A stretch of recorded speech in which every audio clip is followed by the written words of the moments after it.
Hi, it's Danny here. Thank you for checking out this video 1 of a series about location, function, movement of your rib cage.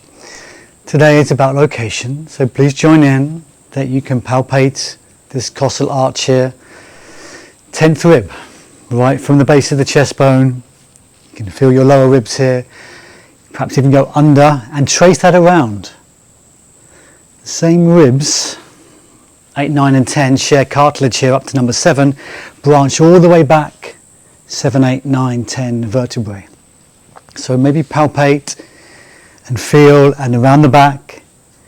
A couple of extra pairs of ribs, floating ribs at the base here, part of our breath, part of our muscle attachments, a little bit more protection there.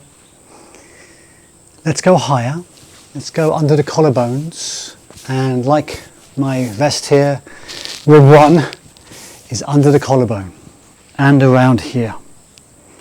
So smaller and part of breath. There's lung tissue up here. There are neck muscles and upper pec muscles that help you to breathe. So this is breath work as well as location. And maybe even on the sides, get a sense, and we'll get to movement on a separate video, but you have some width here. You can put your fingernails under the armpits, get a sense of the width.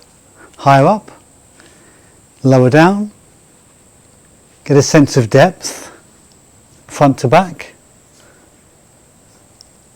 So we've got the length, we've got the width, we've got the depth.